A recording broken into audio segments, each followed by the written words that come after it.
We, the women of Iran, breaking the laws every day to just be ourselves.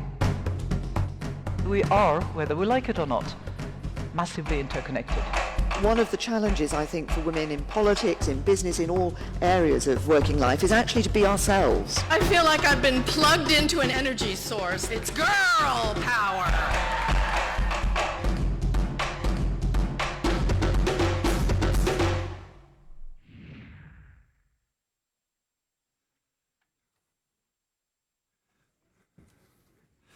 So look, welcome to the second of 4 Women in the World events here in London. Now, we were in this room together about 5 weeks ago, and I don't know about you, but for me, it couldn't feel like the world has spun any more on its axis. First Brexit, and now President Trump. Historians will look back on 2016 as the year the page turned on established patterns of voting, when the hierarchy of authority was flipped on its head. The people have spoken and they want change, whether it's addressing the uneven distribution of globalization or simply to be listened to. Both events hit out at elites and throw punches at the liberal order. But the dark side is very dark. Populism on the march, fake news driving political outcomes, the normalization of misogyny, racism, fear-mongering. This afternoon, I received an email from a senior figure and friend at the BBC who was leaving after 10 years of public service. A French national, this is what she said. Brexit is the reason why I leave the UK. I came to live in this friendly country, open to foreigners in an incredible manner. I feel things have now changed. Moving to a job in the French Ministry of Economic Affairs in Paris, she said she will, quote, ensure that foreigners and businesses who feel how I and my family felt after Brexit are supported in taking the same decision. So this is where we find ourselves today.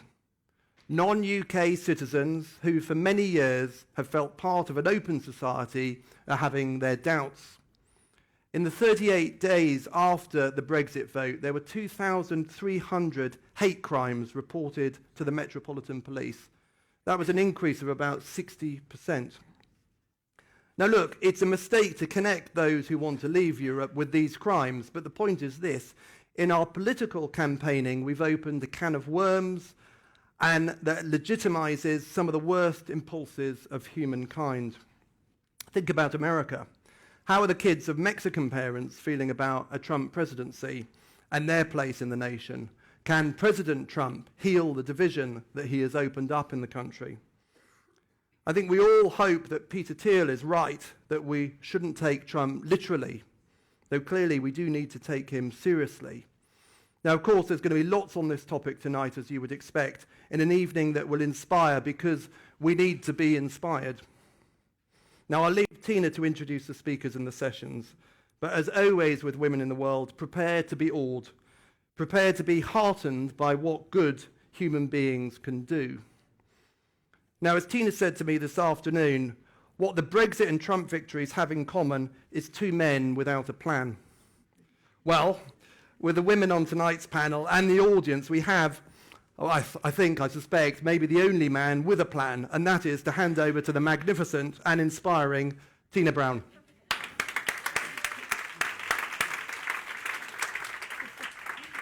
Thank you, Ed.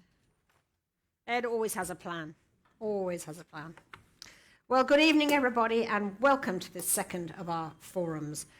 And thank you, Ed, for the kind words and for Edelman's fabulous hospitality. It has really happened, the Black Swan event that he referred to.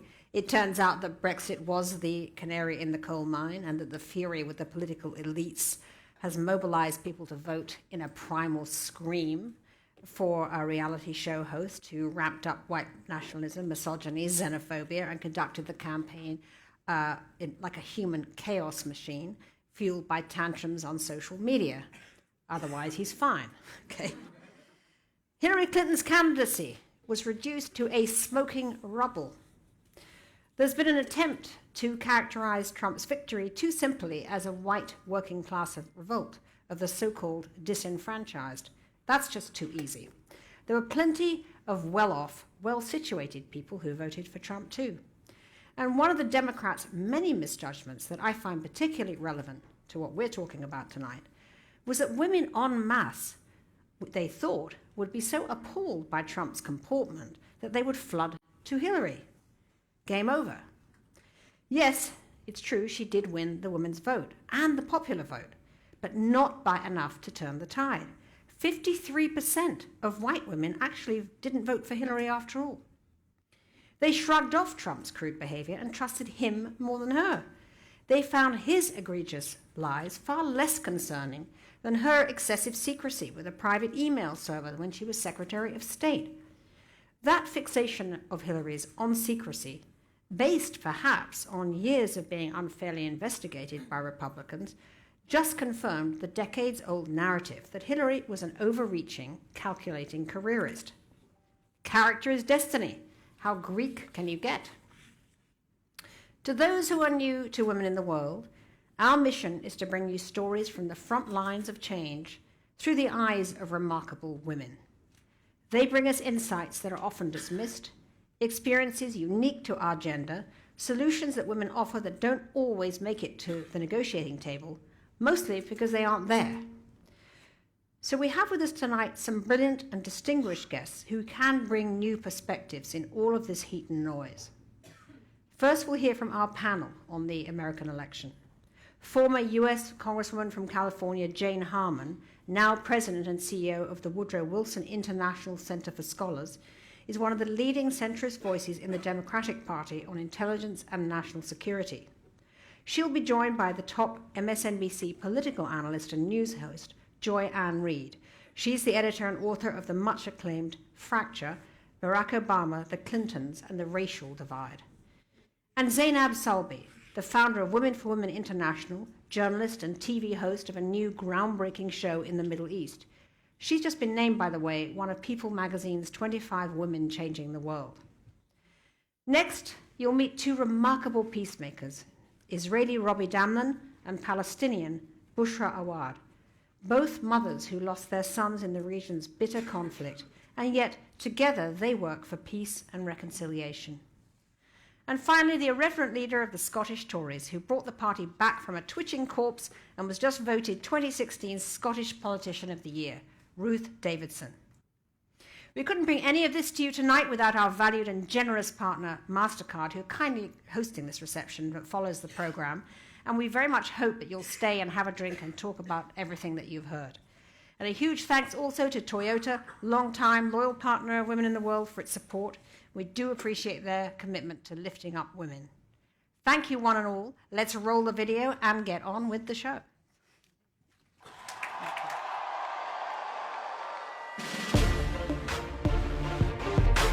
It's been what they call a historic event, but to be really historic, we have to do a great job. I know we have still not shattered that highest and hardest glass ceiling. The polls were almost unanimously wrong. We all got it wrong. We were wrong, okay? Don't tell me you're offended when I say but you're not offended when Donald Trump says. Exactly. But what we want to do is to replenish the Social Security Trust Fund. That's because he'd rather have a puppet as president of the United States. No puppet. And it's pretty clear. You're the puppet. It's pretty clear. You could put half of Trump supporters into what I call the basket of deplorables. This is becoming violent. There is pushing and shoving going on. Oh no! Here's the deal. Try to get your own rally.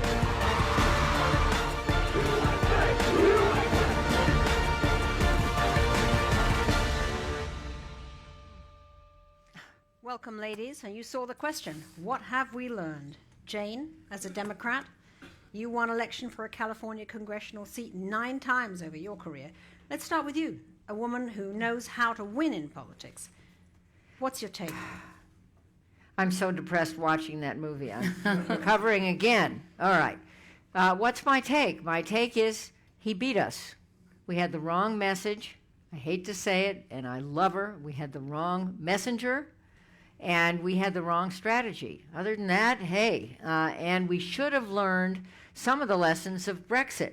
When I look back on that, and it was fairly clear to me, because I had been here the weekend before, in the Cotswolds, and every lawn had a leave sign on it, where that was going. And I thought, wrong message, wrong messenger, same deal.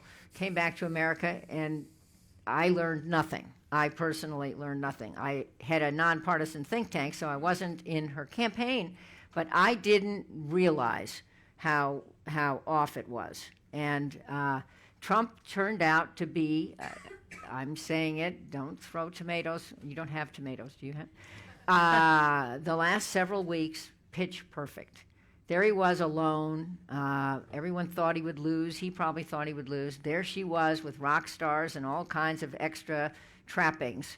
And her campaign didn't work. And that bravery blew people away. And you said it, Tina, including women. Mm-hmm. Well, now you've gone and depressed me. So, Joy, what is Hillary was essentially running for a third Obama term, actually, really. So was this result a repudiation of Obama's presidency? I think in a sense, yes. I mean, what I sort of took away from what happened in the U.S. on November 8th is that we should have remembered that every reconstruction comes with a fierce backlash.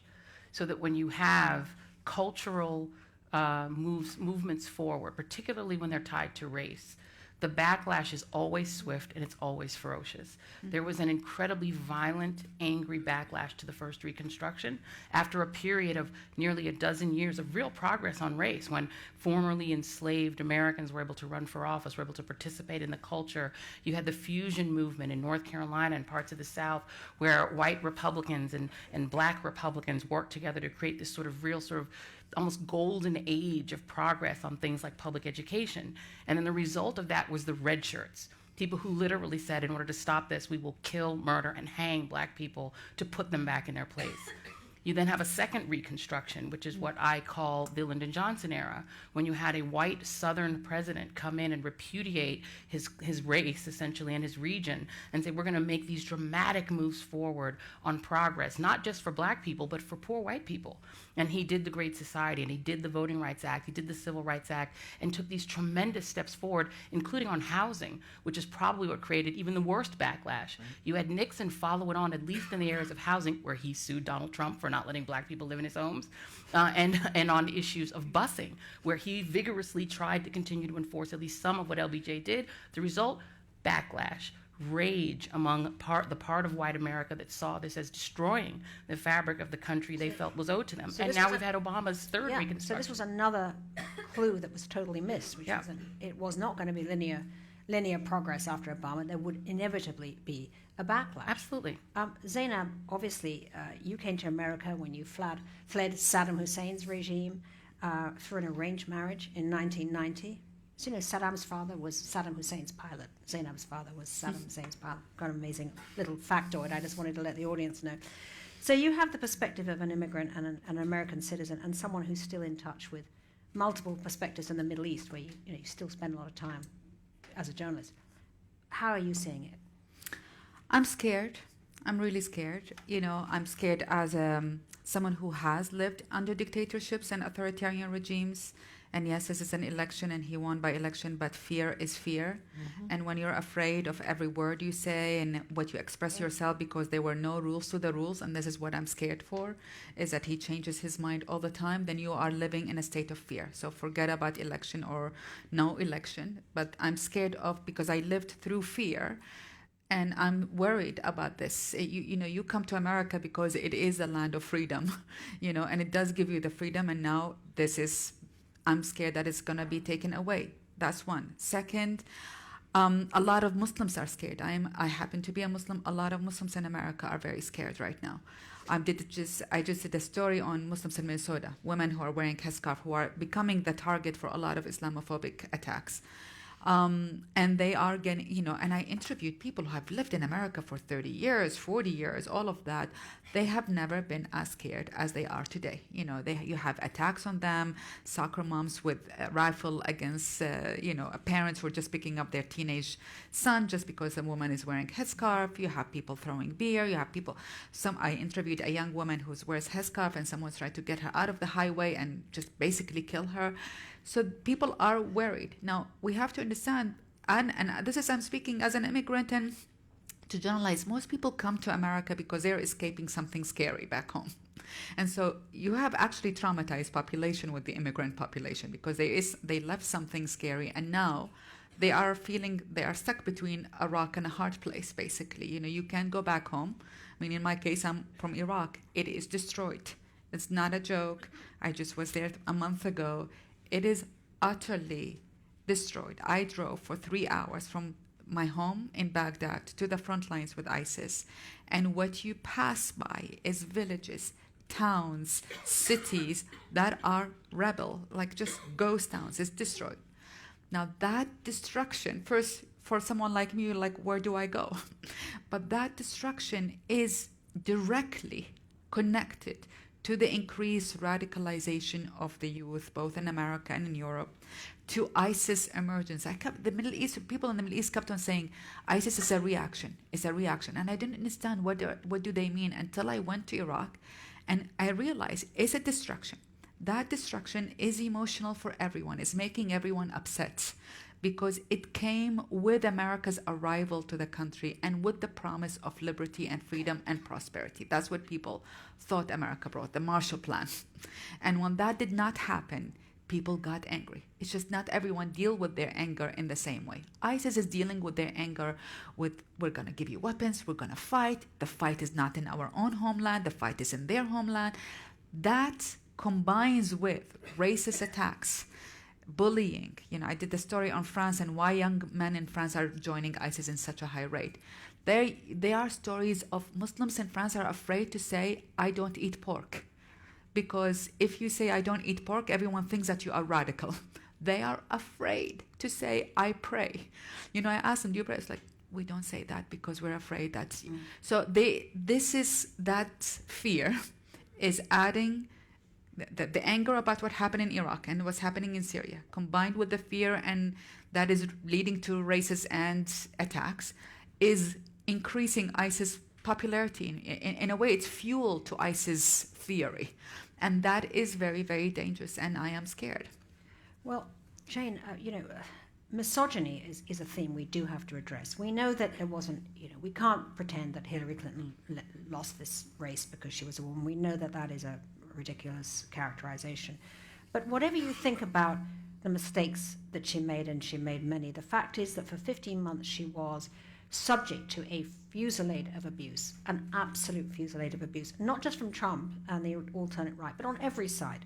It was scorched earth from day one. You know what it's like to be a woman who's run for office many times. How does that match up with your own experience? I mean, did you find yourself more harshly judged? Yes. And I think Hillary was harshly judged for 45 years, not 15 months. And that is part of why she reacted as she did. Right. Some people said she had PTSD as a woman from all of the batterings over the years. It's a hard thing, some of you have probably done it, to stand for public office in any country in the world as a woman. I mean, people treat you differently. It is a tougher go, and it's not just about appearance, which is one of the ridiculous things. My first speech on the floor of the House of Representatives, the first office I sought since junior high school treasurer, which I lost. But anyway, my first speech, live on C-SPAN, I called back to my office, well, what's the reaction? This speech I had labored over. First reaction, just tell Jane I loved her outfit. So, that is a dismissal. You feel that at some level. It's funny, but it's not funny. So there's that. And then there is the name calling. And then there is the subtle undermining, including by some women. It's a dirty little secret that women resent other women's success, some do, and think it's inappropriate. But the barrage over time is very hard. And then there is the things that all women or many women try to do, which is to raise families, to have marriages, to have the rest of it. It's harder for women. So many women are divorced or never marry or never have partners, never have relationships that are long-lasting in public life. So what do I say about this? I say we're tough. We can do it. I mean, listen to Zainab. Listen to what she has coped with over her life. Listen to Joy. Listen to Joy recite this. It makes me stronger when I take a punch. I just say, damn it, bring it on. Bring it on. I can handle it. And guess what? My daughters have learned from this, and my granddaughters are learning from this too. It makes me very proud. Yeah, I bet it does. So, Joy, I'm often asked by people when I travel, why do people hate Hillary so much, right? And I haven't got an answer really, because it seems as if the level of the dislike is so disproportionate to whatever flaws, that she might have. Now, black women, though, voted overwhelmingly for Hillary. 96%. 96%. So what do African American women appreciate about Hillary that white women didn't? That she's a Democrat. Really, honestly. Just that. Honestly, that she's a Democrat and that she's with Barack Obama and that she was vowing to continue his policies. That's what black women were voting for. They're the most reliable, black women are the most reliable constituency of the Democratic Party and vote directly in our economic and social interest. And we understood that the Democrats have stood for the social interests of black people from the very beginning. Now, 13% of African American men, if you believe the exit polls, voted for Donald Trump. A lot of younger African Americans who were listening to Bernie and who caught that message, which was also inherent in the Sanders campaign. Let's just not throw this all on Trump. Inherent in the Sanders campaign was the idea that Hillary Clinton was a criminal, that she was an untrustworthy criminal, and that she, as a woman, was unworthy to take an office that a much less qualified 74-year-old white man was credited, should have. And you had, even in young Sanders supporters, this idea that Bernie Sanders, who did what friends of mine in the civil rights movement call, a summer romance with civil rights, was a greater civil rights leader than John Lewis because he did a year and a half with CORE. And that white man, there was this elevation of maleness and white maleness, even among people of color and even among women, that says that somebody with clearly no qualifications is more qualified than a woman with 30-odd years experience. And if you ask the question why people hate Hillary Clinton, my answer is always, because a lot of media hate her too. Oh, yeah. Let's just be honest. Media come at stories Terrible about relationship her. with the media. Awful, and where they assume criminality. The Clinton Foundation and the Trump Foundation could not be more different. But there was this assumption that there must be something wrong with that foundation because it's hers, because she has to do with it. It's worse than how people feel about her husband. I think it's because she's a woman of a certain generation who never gave in to the things you have to do as a woman of her age to be acceptable. She will not wear a dress. She will not try to be cute. She will not do what Michelle Obama had to do, which was to completely feminize her image, meaning that her image was not a power-seeking image. It was a gardening, beautiful image. And we love Michelle Obama, but she had to completely tamp down any ideas of the brain in her head, of her own ambition to be acceptable, even to women. And Hillary Clinton never did that. Hillary Clinton said, I am ambitious. I want power for myself because I've earned it. And that is still unacceptable in an America that is still puritanical, that still treats women as Barbies. Sorry, but Sarah Palin was not held to the same standards Hillary Clinton was, because Sarah Palin gave people the tropes of femininity, emphasized her motherhood and her maternal. Hillary Clinton had to say, I'm a grandma, just to get past stage one of acceptability, even with American women. And so I think the biggest disappointment among women of color in the country right now who are shocked by this outcome is that though there are more of us than there are of those who are on the revanchist side, because she did win by something like 2 million votes. So there are more of us than there are of them. Zainab and I were comforting ourselves outside, remembering that. But those who are on that other side, as I've said a few times, there is a part of this country that despises people of color and gay people and Muslims and others for seeking equality. But they hate their wives more. They hate their wives more than they hate us. Zainab, help me here. The election of Trump actually validated the notion that there are no consequences for racist and misogynist rhetoric. Were you surprised at the intensity of the misogyny in the US that had, seems to have bubbled up? like something out of some hideous underground, Giza. I mean, I did not know until this campaign there was this kind of misogyny until social media began to throw it up in our faces. Does it surprise you? To be honest, no, because I think, and lessons learned for me is perhaps we need to learn from Trump and say it as it is and be more authentic and more honest and less politically correct. As an immigrant, I always felt there was sexism in America and there was always misogyny and there was always racism. It was just politically correct one.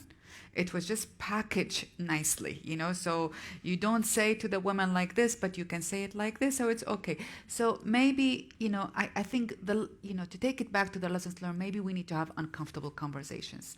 And how can we actually have the space to talk about people's worries, whether it is of the other, whoever the other is, another color, another gender, another bi-gender, whatever it is. Let's have some conversations and not cover it up by saying all okay. And in a way we did, and we all get sucked into it. I got sucked into it. This is the way you talk and this is the way it is. And we lost the authenticity of real discussions, in my opinion. And perhaps the lesson is let's go back, but there is a way to do it in a kind way and in a nice way, and still have the conversation, still dismantle people's fears and the stereotypes. A lot of times our fear is our own perception of the other, but but we need to have this conversation in order to move forward. But Tina, let me just add one thing, because I have the list here. There were some victories of women. I was just about to Aha! Kamala Harris, the first Indian African-American woman elected to the Senate. Catherine Cortez Masto, the first Latina senator. Tammy Duckworth, we were talking about her earlier, wounded in battle, and Thai American woman. Pramila Jayapal, the first Indian American woman elected to the House. Stephanie Murphy, first Vietnamese American woman. Ilham Omar, who's very interesting, the Somali American woman elected in Minnesota. And Kate Brown, first openly LGBT governor in the United States. So that's not bad. And those conversations can start with those women because they're now role models for everyone. But there are still much fewer women who actually run, Jane. What do you think is stopping more women run? It's a form of combat politics. And women select out for lots of reasons. Fear of failure, the requirements of family, husbands who were overpowering and try to talk them out of it. My own husband tried that. That didn't work out. No, he finally relented because he thought I would lose. But guess what? I didn't. I know, but and women also, we want to be perfect when we do something. Men just want to be there, and they have an opinion on everything. Women actually say, gee, let me think about that. I don't know. That's a sign of weakness in politics. You're supposed to know. So it's an arduous activity. Mm-hmm. Joy, what do you think the media's role in all of this has been? Did the way the election get reported enable Trump? Absolutely. No doubt about it. Because I think for the media, the worst possible outcome of the primaries was Jeb Bush versus Hillary Clinton. This was seen as a horror for us because it would be boring. It'd be boring for the country and be boring for us. And so Trump was treated first as a curiosity, then as an entertainment. Then he was treated as a commodity because he brought ratings. And the public has something to do with that because they click on any story with Trump. There was a recent study that the fake news that helped sway the election, like 18 out of the 20 top fake news stories that appeared on Facebook were about Donald Trump or were negative toward Hillary Clinton. So he was entertaining. So I think the media allowed itself to be entertained by him until it was too late to do anything about it, and then sort of snapped out of it after the conventions and realized, we have to find out who this guy is and what he do. I know. I mean, it's true that the Washington Post and the New York Times were busy high-fiving about their great investigative reporting, but it all came in that last quarter. In that very last quarter. At the end. Until that time, it had all been written about, as you say, as a kind of great new TV show. Sure. It was entertainment. And so I think the media enabled him. There's a study that showed he got something like $2 billion worth of free airtime from all of our collective cable stations, and I do work in cable news, but there was a lot of free airtime uncritically given to him where he got to talk. He got to call in to any program he wanted at any time from Trump Tower. And so because he was different and unique, the media is biased, but the media is really, to me, only biased in two areas, toward change and toward conflict. The media craves change and craves conflict. And craves he gave us both. And craves entertainment. And craves entertainment. Yeah. Zainab, I spoke with a Moroccan journalist who lives in Molenbeek, and she told me that many women there feel absolutely out of touch with Western feminism, and don't feel it speaks to them. They want to be more traditional in their own ways. Is feminism just getting things wrong? I mean, this outcome has been so shattering, really, in terms of the women who weren't put off. Not that they didn't choose Hillary. That's fine. They didn't like her. But the fact that they were not actually at all put off by Trump's behavior. Is there something we're not getting about feminism right now? I do think that it's a wake-up call for feminism, actually. And I think the wake-up call for me is that we fought to enter a man's world and a masculine way, it's not even man, it's a masculine way of defining politics and business and the workspace and all of that. And we fought to be accepted in that. And all of us, I have my own story of defeminizing myself and wearing the suit and, no make and all of these things to show that I'm serious. So they don't comment on my dress, but they comment on my saying, and they still comment on the dress. So, so and your hair and my hair and all of this is constant. So I think right now for me is a time to retreat. And instead of fighting to enter and to be accepted in a man's world, I want to fight as a woman right now. I do not want to deny that I have feelings. And when I see something bad, I may express it. I may even cry about it. That I have instinct, that I am woman and I'm feminine and I'm going to celebrate that. Because Hillary was the best student in the class for me. She really studied. If this was a classroom, she was the one who stayed up the whole night and studied the whole homework and came in the morning and with shirt ironed. And she did everything right and still got punished for it. And for me, the lessons learned is I am not going to play this game anymore. I'm going to just be me. Just because you're not accepted anyway, so might as well be you. Might as well be a woman and fight like a woman and be as a woman in politics or in business. And that means we need to restructure. We need to talk about the work structure. People don't go to the to politics, I think, or to leadership, not only politics, because it chips away from you. It takes away from your family life and your happiness. And you are lonely and miserable. You are judged by how many hours that you are putting in the workplace. It doesn't matter what sector. We need to have these discussions because that's the one that's deterring women from entering into leadership and making some more traditional. So rather than fight a man's world for me, we need to feminize the world. And whatever that means, I wish I have the answers. I just know that I'm going to own myself as a full woman and never apologize for it. Though, thinking about that, I agree. But I think a lot of men are trapped in their own bodies, too, and can't escape. Yes. Maybe we need to feminize everybody. Yeah, no, I agree with you. Yeah, that's what they're afraid of. That's why they wanted Trump. Yes. No, I agree completely. That's what I mean. But I think Hillary was damaged by the time she became a candidate, damaged from all the criticism and all the pressure, and retreated. And the private Hillary is delightful for those of you who know her. Generous, outgoing, funny. You didn't see that on the campaign trail. Tina, you wrote a piece in The Guardian the other day talking about that woman who ran into Hillary and Bill hiking. Let's show that photograph. Can we got that picture, guys? Hillary in the woods. Now, that's the Hillary that's we right. like. Right. That's the authentic Where was woman. she? Yes. That's what I said when I saw that picture. Where yes. was she? Yeah. I actually think if people had seen that Hillary more, the woman, middle-aged woman without makeup, with her boots and her dog, they would have felt her much more empathetic than the buttoned up. But that, and it just goes to show you, I think, in a lot of ways, while we're talking about what was done to her, that the campaign had a certain arrogance to it, that they didn't think that that had to be done until the convention. Until the convention, I didn't even know the story about her visiting a woman in the hospital. Where was the ad about that?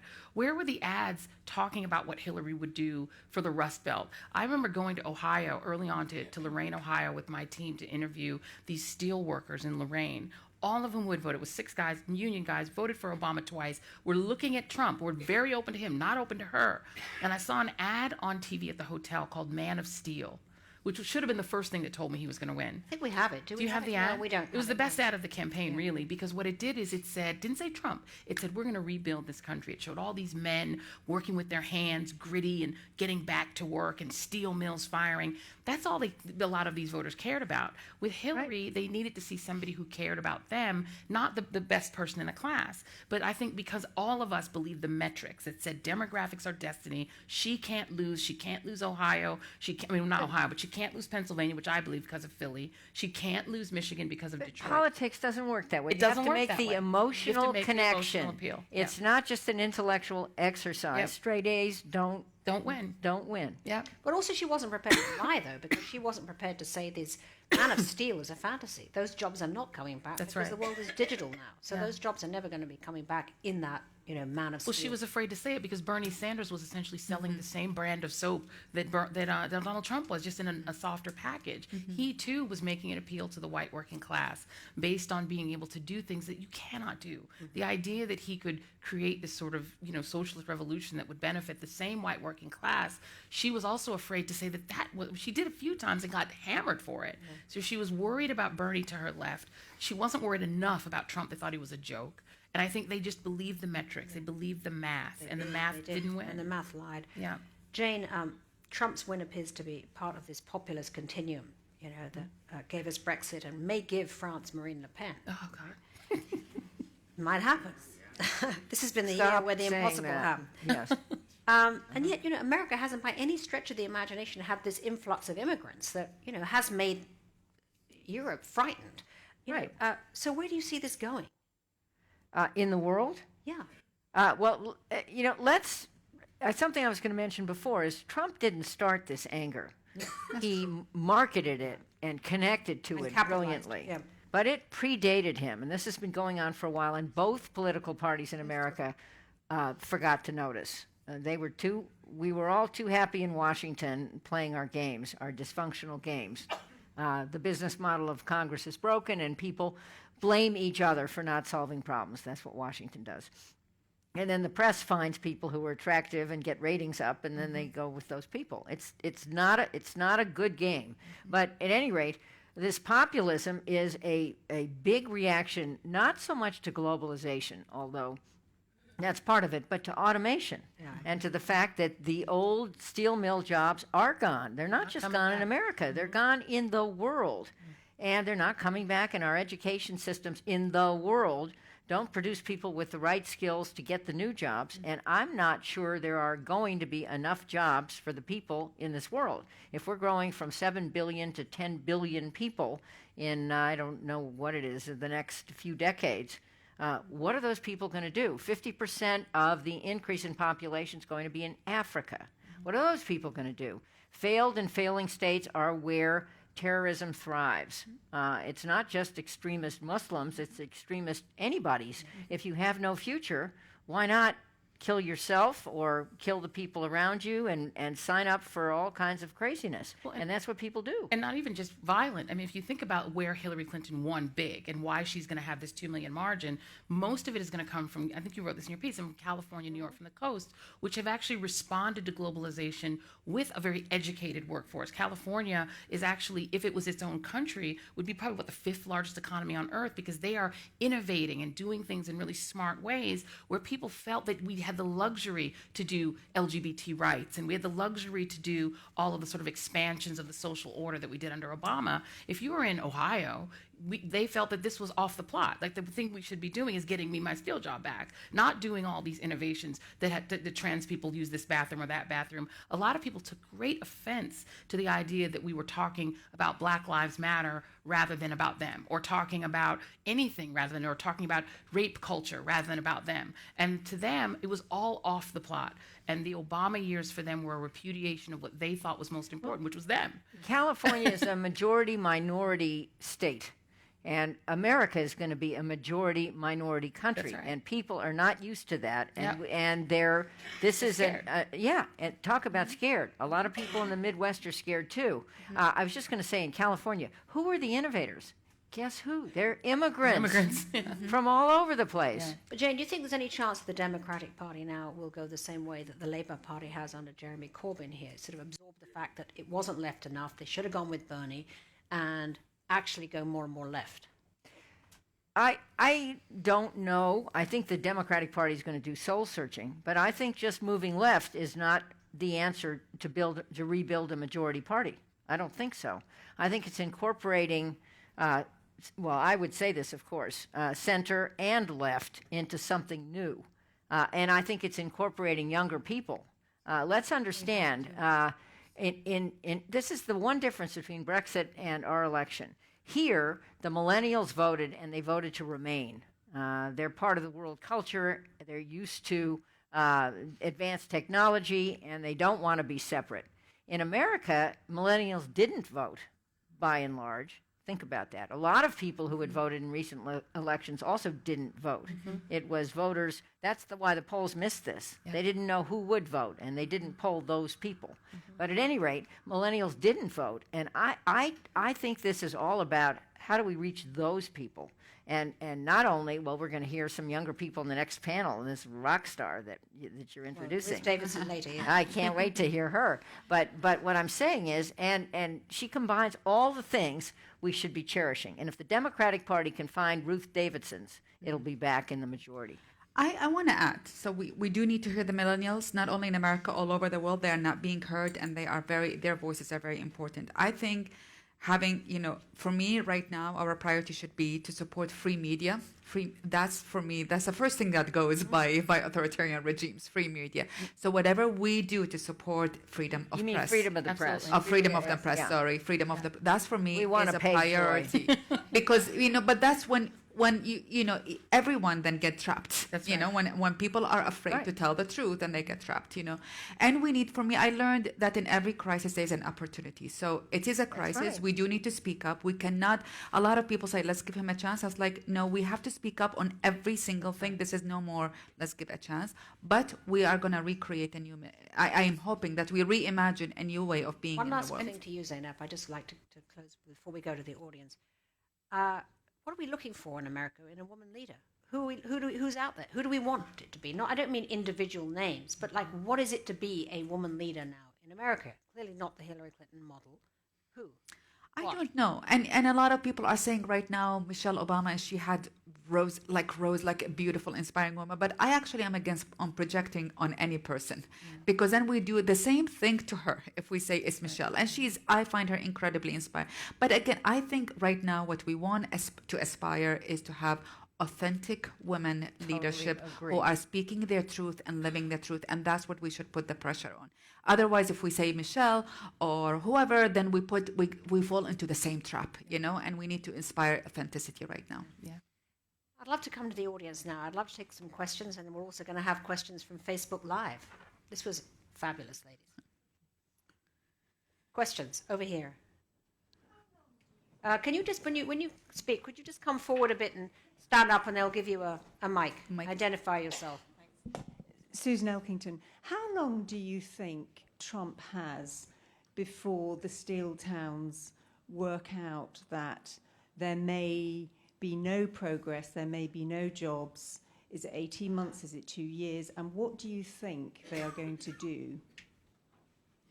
Well, go ahead. You want to go first? I think what'll probably happen is that the next time we'll litigate what has or hasn't happened will be in 2018 when the midterms happen. That's when all of the House is up again, when they're going to have to go home and explain what they've brought home. You have a push right now to bring back earmarks, which is basically pork, so that people can go home to their districts and say, I brought you this bridge, I brought you this road, et cetera. And I think you're going to see Republicans really push to completely change their minds about that, because they didn't want that during the Obama years, but I bet they want it now, because Trump cannot bring back those jobs. The reality is Ohio and Pennsylvania and Michigan and Wisconsin are going to be sorely disappointed. I think the question is how long Trump, with Steve Bannon, who, by the way, is from Breitbart.com, which called itself the home of the alt-right, and the term alt-right was created by an avowed white nationalist. So that is now in the White House. He's going to be his chief counselor. How long can they message through Breitbart and through their preferred media to those people to ignore that? Ignore whether your factory, is gone, because we've put you back on top. You, as who you are, as the kind of person you are, you and neighbors like you are back on top. How long can they keep that drug in their system? I don't know. But there is a program that could work. Just focus on this. We're going right back into deficit spending, which all the Republicans railed against. But we're going there, $1 trillion on infrastructure. That can build jobs in middle America as well as the coast. We're going to repatriate all those earnings overseas and give preferential tax rates to corporations that bring them back and give them more incentives if they employ Americans. And some manufacturing is already coming back here. It's not the old steel mills, but cars are being built here, and IT products are being built in America, I hope here too.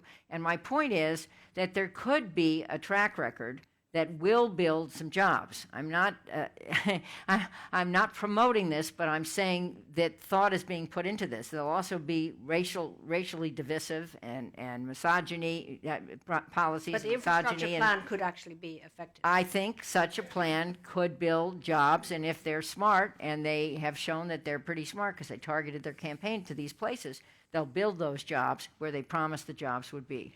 Over here, could you stand up and identify yourself too? Good evening, my name's Deborah Owen. So the conversations, I'm a young woman, right? And so the conversations that are happening amongst my friendship groups is that it doesn't matter how hard you work, you're still gonna always get beaten by a white male because of white male privilege. And that conversation is happening. And my question to you all as successful women is, what is your message to the young women who are watching, who aren't in this room right now, who are watching on Facebook, who are going to see the messages on Twitter, to say that no matter how much education we get, no matter how hard we work, no matter how hard we rise, that there's still this glass ceiling that we're still going to hit. How is it that my generation is going to be able to break through that? What is advice that you beautiful women can also give us? Yeah. Thank you. Just as we broke through our own generation, our own ceiling, you don't stop because you think that there's discrimination. You're also not trying because you want to fit the definition of success the world has imposed. You try because you want to do it for yourself. I don't, my ambition is not to be successful or famous or anything. My ambition is to be true to myself. And that's all what I care about. And I may succeed and I may fail. I have no idea. But I will die trying for me. Right. For me, to live my own truth. So for me, that's the drive. It's not whether I'm going to face hurdles or I'm going to face discrimination. You have multi-layers of prejudice in here. A woman of color, an immigrant, a Muslim, and that never stopped me. I don't even think about it, actually. Right. I keep on trying because I believe in myself and in my values. Mm-hmm. So that, for me, is the worst thing if women stop trying. That's the worst thing. And some do. That's what I meant by select out. Know your power. You're beautiful. You're educated, you have passion about things in life. Go for it. Don't let anybody tell you no. Why couldn't you be the next leader of whatever you want to lead? Yeah. Why can't you be? And I would also say to young, people, this feels like an incredible blow. All of the young people I know in your generation, particularly young people of color, women of color, feel devastated and feel, as you said, that this is a message that it doesn't matter what you do. It doesn't matter how hard you work. But what I would say is that the world has delivered to your generation a singular challenge. Mm-hmm. This is an incredible challenge for your generation. You're the ones who are in the crosshairs of this. And it's not just in the United States. It's happening all over the world. It's happening in France. Even Angela Merkel is about to face her own version of Donald Trump. A UKIP is in every Western country. And so this is a challenge for your generation. And your generation has done this before. People your age have fought these kinds of battles before. In the civil rights movement, we're not my age, they were your age. Mm-hmm. Right? The people who fought those battles were young, and this is a test of your character. It's a test of your strong will, exactly right. And I believe young women have it in them to do it, and we are counting on you to do it. We've already failed you, right? So we need you to do better than we didn't fail. We paved our own path, just our mothers and grandmothers doing it. Yeah. Women have led 70 countries, starting with Sri Lanka, not the United States. A woman is leading this country. Yeah. So guess what? You can do it too. Absolutely. Well, by the way, I now have, thank you, Jane, for leading into this segue so beautifully, because from Stephanie on Facebook, she just asked, why did they impeach Dilma Rousseff, a woman, and not some of the presidents before her? It's a question that just came in from Facebook. Actually, why did they impeach her, and why is Park Geun-hye in South Korea having this incredibly hard time? Misogyny. Women have a harder time. I'm not excusing Dilma Rousseff or saying that the story in Korea isn't true either, but it just happens to be the women leaders have a very hard time leading, and still we do it, and there'll be more of us. Okay. Why we're a majority of the world's population. Why aren't we a majority of the world's talent? So we are. Here's another question from Facebook. Anushka on Facebook. She has asked, and it could be a great way for us to close this out tonight, How are we teaching power to young women then? What are we doing to teach power to young women? Yeah, very good question. It's a tough one. It's difficult because the thing is, you know, we are sitting up here have already kind of gotten a lot of the way toward what we want in this world, right? And I think that example is what we do to teach our daughters. You know, to me, I always have said, you don't sort of seek a specific job, you seek something you love to do, and you do it, and then that way you'll never work a day for the rest of your life. Try to do the things you love, and try to empower yourself among the people that are around you. Have positive people and affirmative people around you. You know, we just sort of have to keep telling ourselves that we are what we think we can be. And you have to keep sort of talking to yourself. It's like a constant conversation that we have to have that is just more difficult for women and people of color. And it's not going to be easy. But we have to teach young women through the example of empowering ourselves and through the example of believing in them. It's all we really have. Zainab. I think we need to define power as we wanted to define it. Right now, we have been constantly reacting to someone else defining power. So I grew up with Saddam, he is the leader, so for me, I grew up, this is leadership. Or you grew up with someone else as leader, your father, your boss, whoever it is. I don't think this is, and so we resist it and we worry about it and we feel we have to emulate it and we're constantly in a relationship with someone else's definition of power.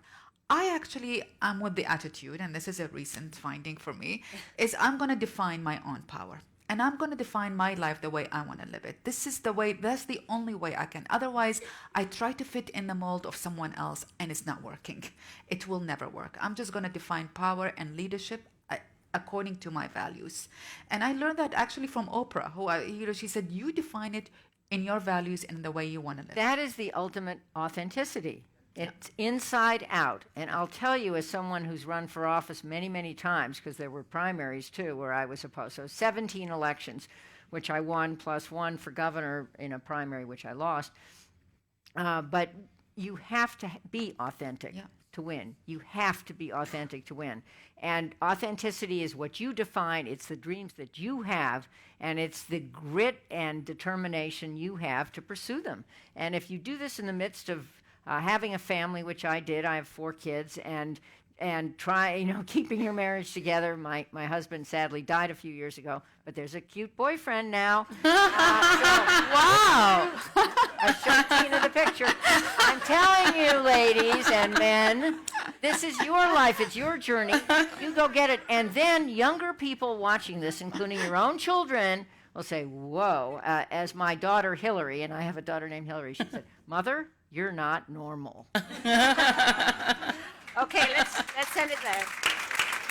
You know, to not being normal. But before we just close our election panel and move to the next, I just wanted to show a little piece of film which does remember the just defeated presidential candidate Hillary Clinton at a better moment in her career when she first stepped on to the world stage at the Beijing summit in 1995. I was there. And Jane was there. How many others were there? It was a very iconic moment. I'd just like to remember Hillary this way before we move on. Roll the tape. If there is one message that echoes forth from this conference, let it be that human rights are women's rights and women's rights are human rights once and for all.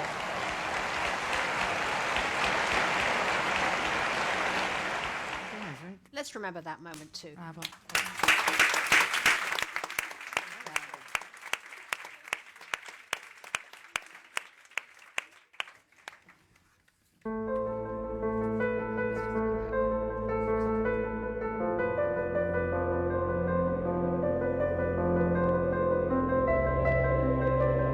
They told me that David ran out, so it must have been from there. And I think he was killed here under this tree.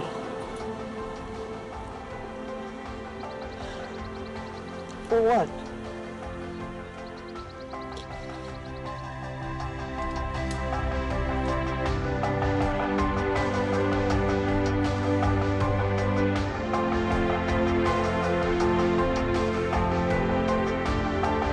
كان هناك جنب البيت جندي إسرائيلي ضخم.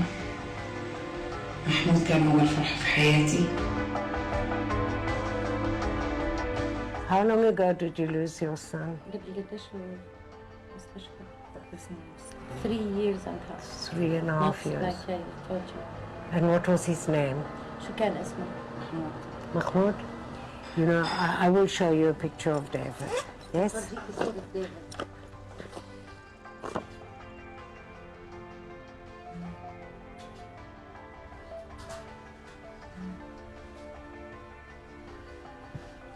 So for why?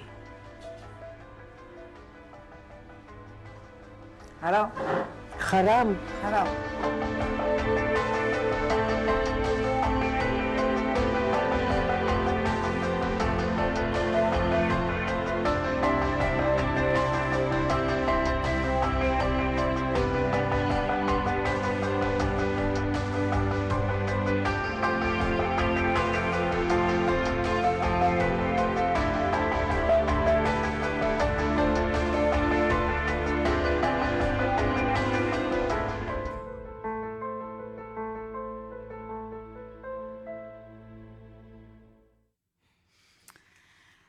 The Arab-Israeli or the Palestinian-Israeli crisis has been dominating our news in the last few decades.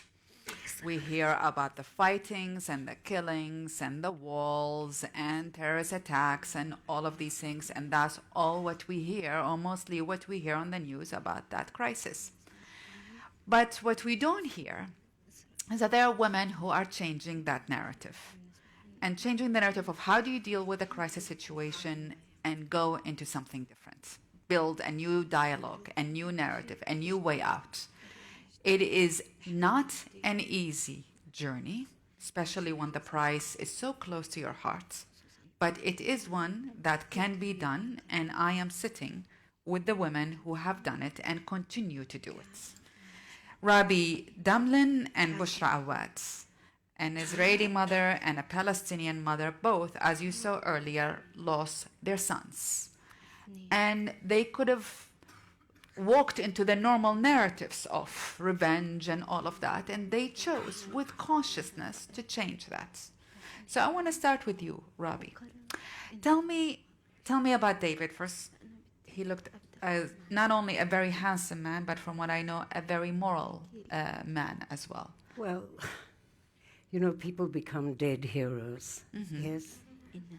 But David was a student at Tel Aviv University, and he was studying for his master's in the philosophy of education, and he was part of the peace movement. So we don't always know who the person is behind the gun. And he was called to go. He liked whiskey. So you see, he was just a well-rounded human being, and music and all kinds of things. And when he was called to go to the reserves, so he came to see me, and he said, "What shall I do? If I don't go, what will happen to my students?" Because he was teaching philosophy to kids who are going to be inducted into the army. And is that the right example? Because he would have to go to the occupied territories. And of course, he didn't think that Israel should be in the occupied territories. And then he said, "And if I don't go, what happens to my soldiers?" Because he was the officer. "But if I do go, then I will treat people with dignity, and so will all my soldiers." So I told you, you don't know who that person is behind the gun. And it's terribly easy to judge, but it's such a moral dilemma to know what to really do. If you live in a country, you were talking about fear. You see, fear is almost in the DNA of the Israeli human beings, of Jews. And I'm terrified of fear because fear brings hatred and hatred and violence. So don't be frightened. Just take your stand to be who you are. So as David goes into the reserve and serves in the army, he gets shot by a sniper. From what I understand, that he was actually trying to protect other soldiers in the process, and then he gets shot in there. Now, what goes into the heart of a mother? I mean, I can't imagine a more painful pain. Well, I suppose you realize by now that I'm South African by birth. So much of the Truth and Reconciliation Commission and what happened in South Africa had been a part of my life too. And it would appear that the first thing that I said to the army when they came to tell me, or one of the first things is, you may not kill anybody in the name of my child. I have no idea where that came from. I didn't know I said it. But that was one of the things, and your whole life changes. It's as if somebody comes and pulls out your heart with their hands. But you make a decision. It's a very clear decision. Do you want to live? Do you want to continue to do something to prevent other families from experiencing this pain? You want to go on a path of revenge, but there isn't any revenge. So you decide to do something. Now, you decided to write a letter to his killer, who was in prison, and insist on writing that. And we wrote more than one letter, actually. Tell me your decision about the writing of the letter. Why did you write the letter? What did you say in the letter? And what was the response?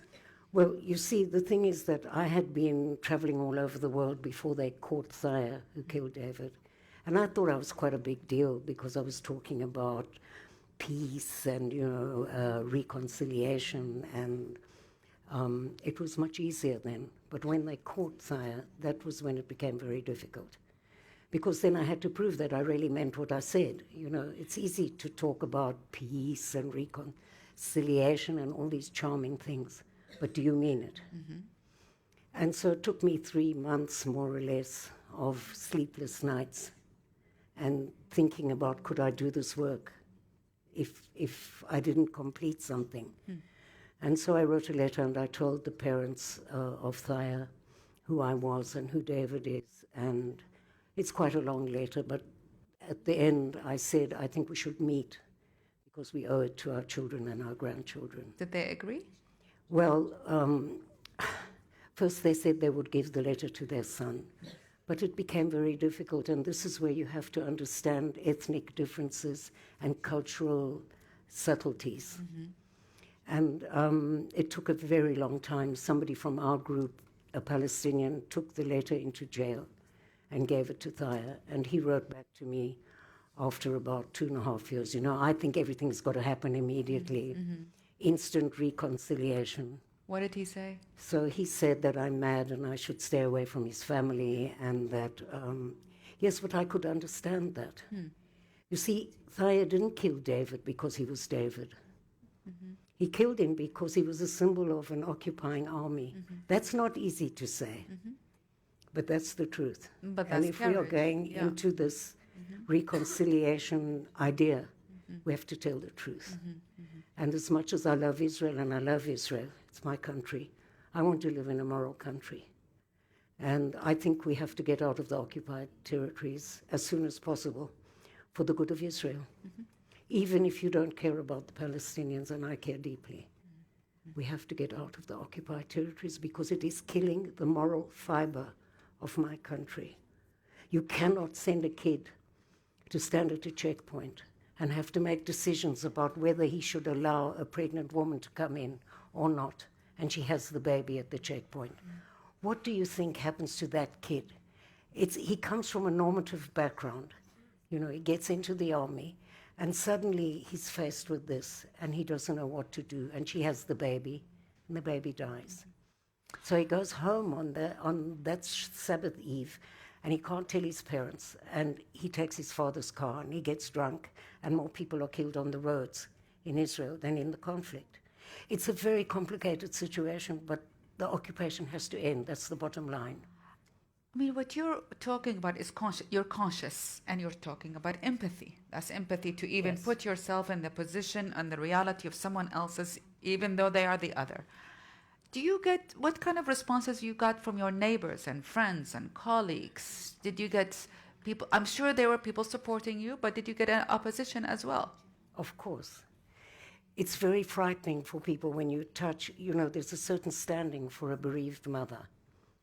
And that's actually one of the reasons that we can do the work that we do on the ground. Because from both sides, mainly 90% of the Palestinian men that are part of this organization have been in jail and have lost an immediate family member, so they can't be accused of being a collaborator. And it's difficult because I've been to television to talk about freeing prisoners and got threatened death threats. Who's going to come and kill an old bag like me anyway? But I mean, it can be. I'm not frightened. There's no fear. I think when that's you very lose a important. child, you will lose the fear. Yeah, I think that's very important. It's not to be so committed to your cause that you no longer have fear drive you. Yeah. I want to go to Bushra. Bushra, Mahmoud is your oldest and your firstborn sons. He was demonstrating against the demolishing of 2 civilian homes by Israeli army, and in the process he got killed. Now, I know the narrative on both sides, frankly, I think the Israeli narratives believe that all the Palestinians want to kill them, and the Palestinians believe the opposite, and so they have to fight. There's the narrative of fighting. Tell me about your feeling when you first learned that Mahmoud died in the hospital.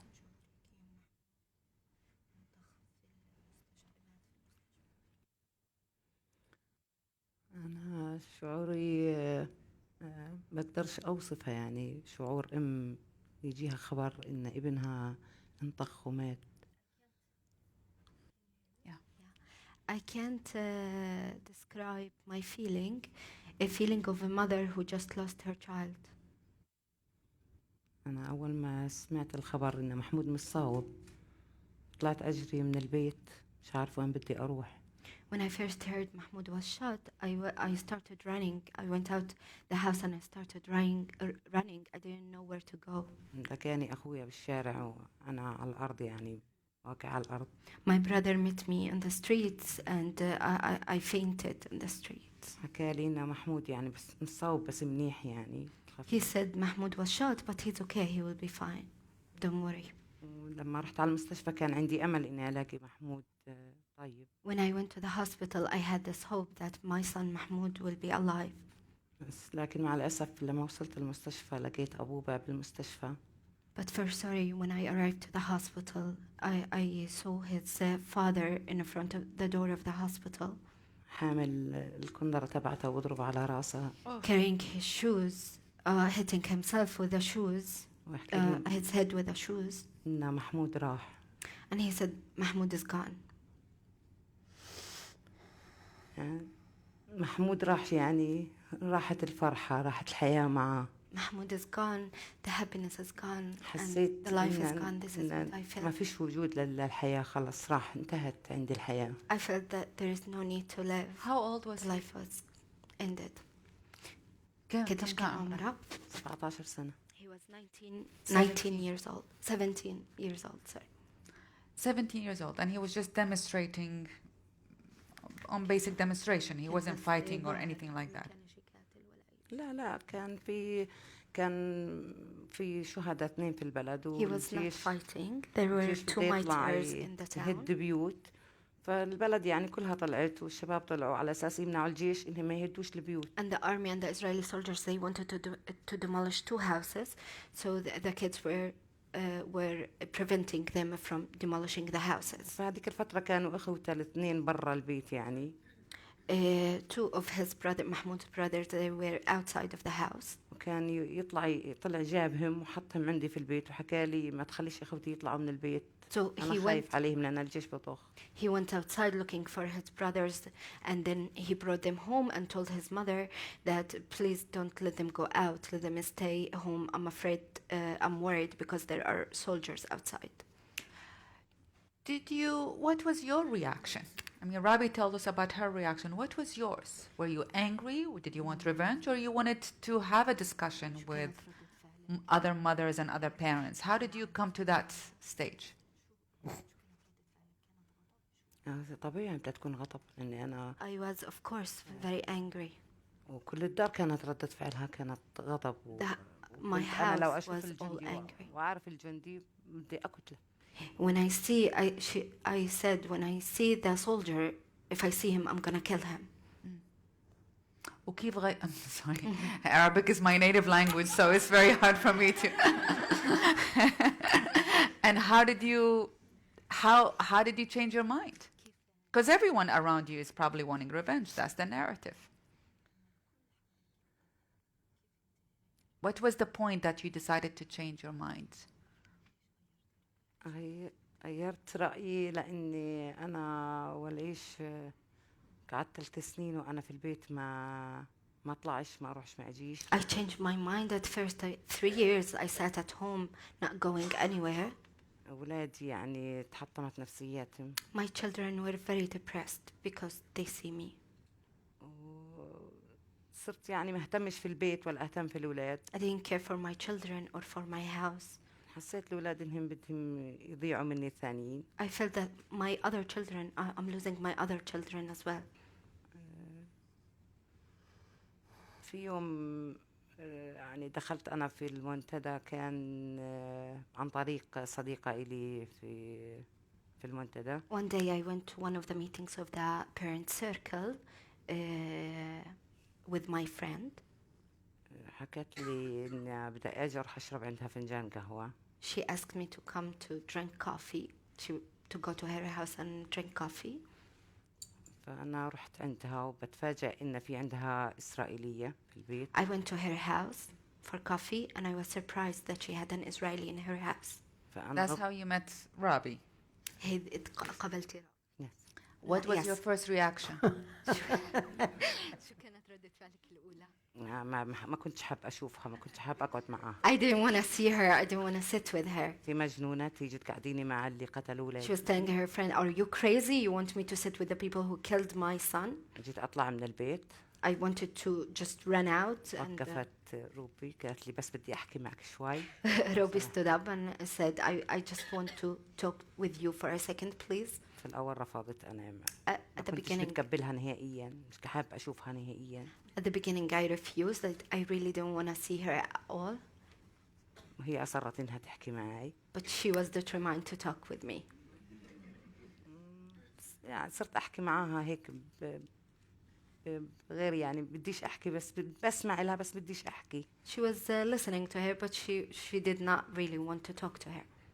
هي صارت تسأل فيها عن محمود. So Robi started asking about Mahmoud. وحكت لي إن ابنها انقتل.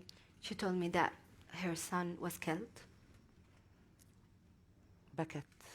بكينا التنتين. She cried and then we cried together. لما حكت عن ابنها وبكت. When she told me the story of her son and cried. حسيت إنها هاي مش إسرائيلية. I felt that she was not an Israeli. مش عدوة. She was not the enemy. هاي She was a mother. فاقدة. A bereaved mother. اللي فيها. What's inside me, what I feel, she feels. نسيت نهائيا إنها إسرائيلية أو عدوة. هي دمعي ودمعها واحد. I forgot that she was an Israeli. I just knew that she was a mother, a bereaved mother, and we have the same tears.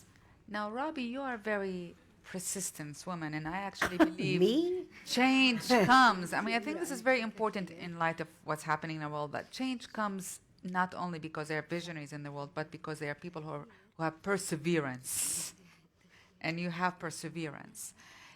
I want to ask you about two things. One is that you, even though you were told not to write the letter, you wrote recently a new letter. Okay, so tell me, who is that new letter to? Because, I mean, before you get to that stage, you recruited a new mother for a new dialogue, a new way of being. But this whole process is very slow.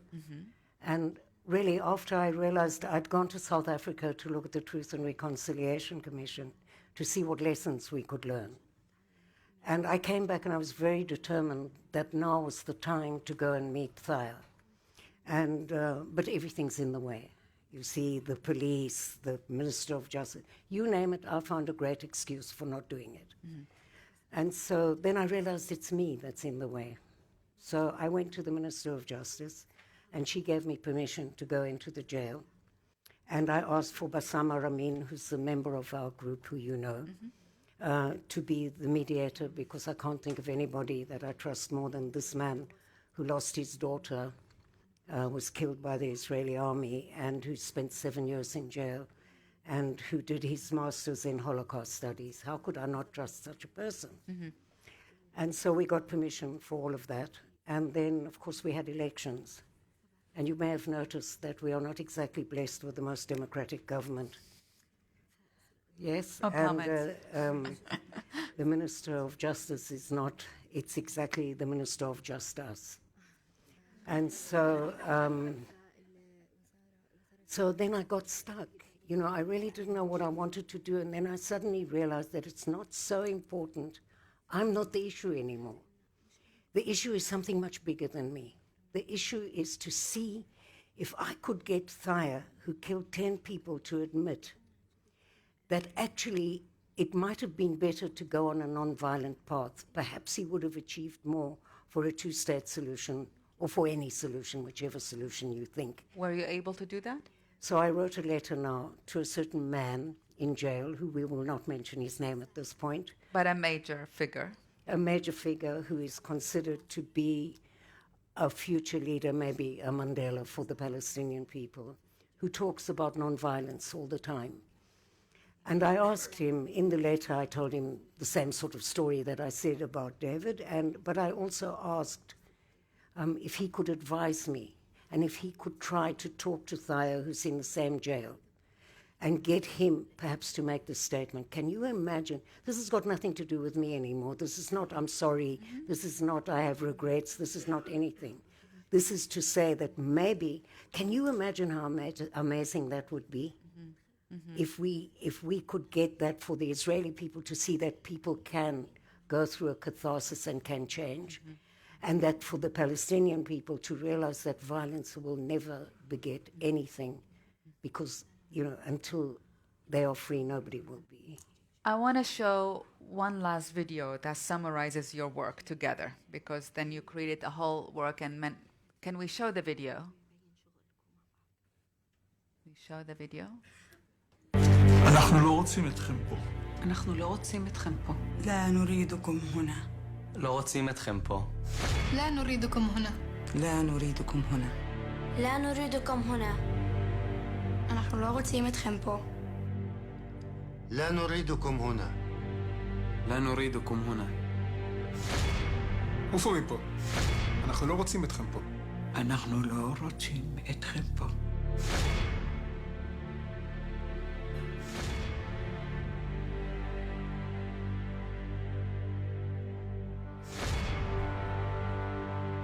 So this is part of public service announcement that you guys done. We are running out of time, or we run out of time. I want to have 1 minute, if you can tell me about some of your work, particularly the shoes that you're all wearing, which I have to say it's very funky actually, and I would like to get one. Have you noticed our remarkable shoes? So can you tell us real quick about it? Because we're okay, firstly I'll tell you that we launched this in the European Parliament. It's called chutzpah in my language. And we then launched it in the Bundestag and then in Congress. And the very good thing about Congress is that the Democratic Congress people and the Republicans came to the event, which is what we wanted. That may be the last time they'll ever do that, but it was remarkable. And we have a website.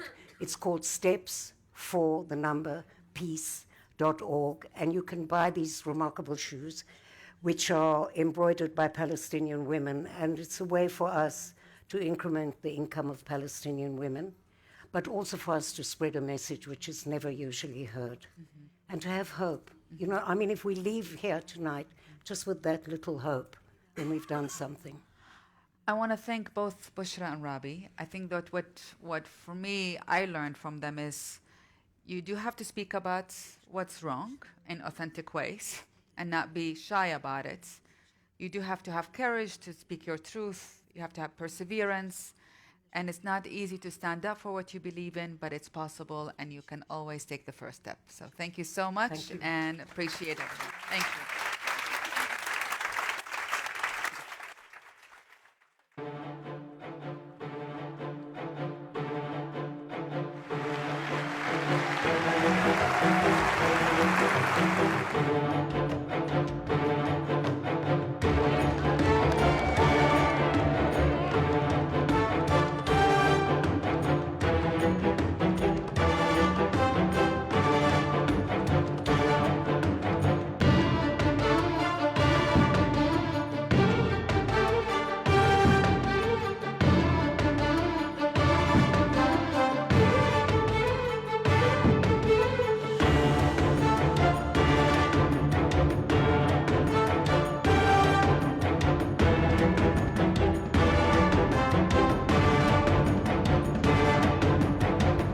about the costs of Europe. They lied about Turkey's entrance to Europe. They lied about the European army because we've got a veto over that. They put these in their leaflets. And they've lied about this here tonight too, and it's not good enough. You deserve the truth. You deserve the truth.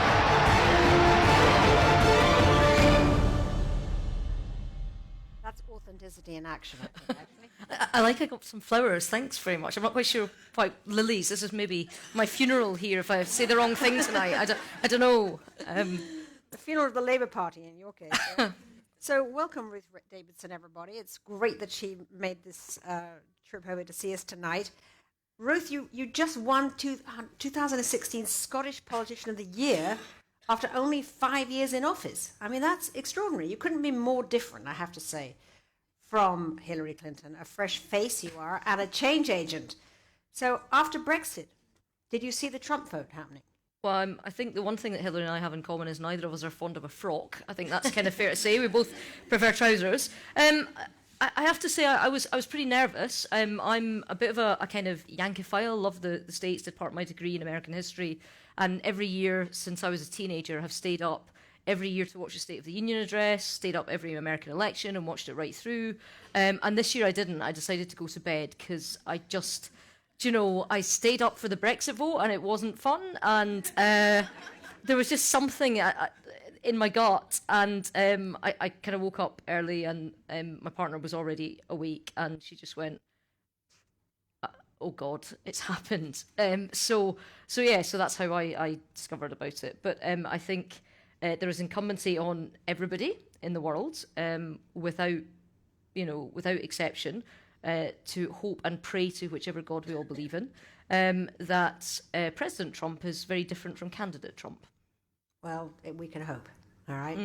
So let's just talk about what you did, for the Tory party in Scotland, because, after 5 years, you've doubled the Tory party seats. By the way, can you all hear me okay? Is it all right, the audio okay?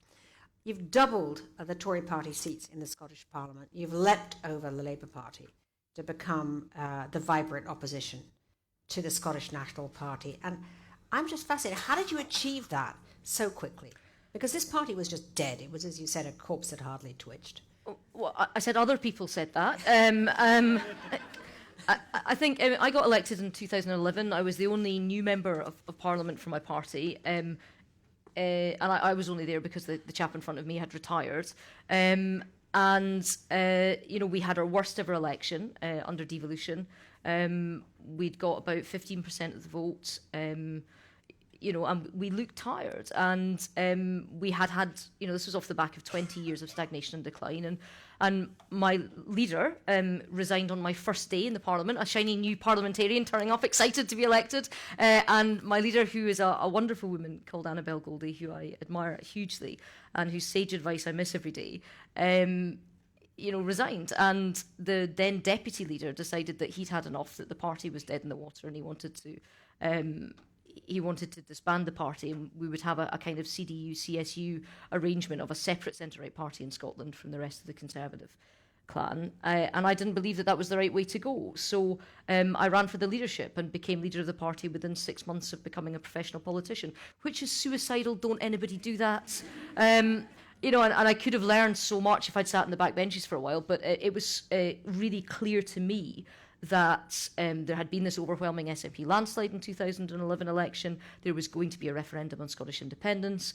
I believe very much in the United Kingdom, and I just, knowing the then First Minister of Scotland as I did, there was no opportunity for a Prime Minister of the United Kingdom to come to Scotland during what was going to be a very long campaign and say, look at everything we've done together, let's stay together. Because Alex Salmond would have turned to David Cameron and said, keep the country together. You can't even keep your flipping party together, mate. Sod off back over the border and don't you come here again. And it would have put him in an impossible position. It would have put the coalition to try and keep the United Kingdom and Scotland together, best together, in a terrible position, because there would be literally no Conservatives in Scotland if we had rebadged to something else, and we'd be fighting to stay part of the United Kingdom that had a coalition government led by the Conservatives. So for kind of personal reasons that were bad for me, but kind of political reasons that were good for what I wanted to achieve, I kind of threw my hat in the ring and decided to overhaul the party and not coming from a political background. I'd been a journalist for years. And part of my job as a journalist was to tell people what was going on, but it was not to be involved. So I wasn't involved in the party. So I'd only been a member for 3 years before I got elected.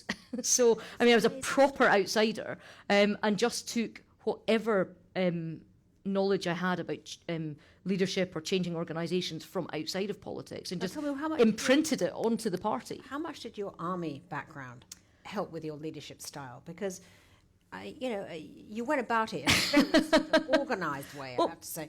Well, one of the things about being a journalist is that I worked mostly for the BBC, so I was a presenter or reporter, did a bit of producing and made a couple of documentaries in my time there, all of which are quite solitary things. Or you're working as part of a bigger team but to an immediate editor. I never actually managed anybody in my life at the point at which I became the leader of this entity that needed turning around, that had thousands and thousands of volunteers. It had elected politicians across 3 different parliaments in Brussels, the Commons and in Holyrood. It had paid employees. It had paid employees that were paid by the state to work to individual MSPs who didn't want me as their leader. So rather like you when you went to your first sort of editorship, I was 32, I was the youngest that we'd ever had, I was openly gay, I made loads of mistakes in my first year, and it was the people that were sitting behind me that were wanting me to fail more than the people that I was sitting opposite. So I grasped onto what I had, and one of the things that I'd done in prior to that was I'd been in the Territorial Army for a few years, and I'd done my officer training. And I basically took the leadership training that I got from there and just transposed it into what I was doing. Now, it turns out you can't command volunteers. Who knew?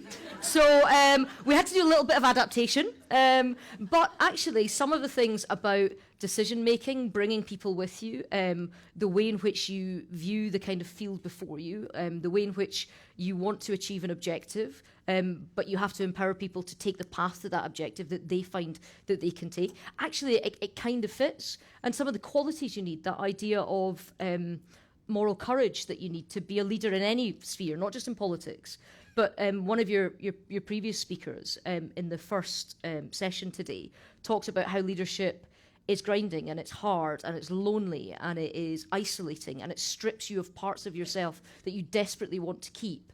And part of the moral courage of leadership, whether that's in the army, whether that's in politics, whether that's in business, whether that's editing a magazine, wherever you are, is about doing what you know you have to do, no matter what it costs you. Knowing that there's going to be a cost, recognising the cost, looking at ways in which you can look after yourself away from the public role, and sort of put the sticky tape over the wounds if required, but force yourself to do it anyway. And I think a lot of that actually comes from way before I was even grown up. When I was very, very young, I got run over by a truck when I was 5, and I broke both my legs, my pelvis, completely crushed the femoral artery in one leg, which is another reason why I don't wear skirts much, because I'm hideously scarred.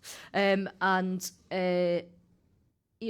was the only kid at primary school with a Zimmer frame, and to go from there to being the first girl in my village to play for the under-14 boys football team, to then go on to be fit enough to be in the Territorial Army, to play squash for my county and my university.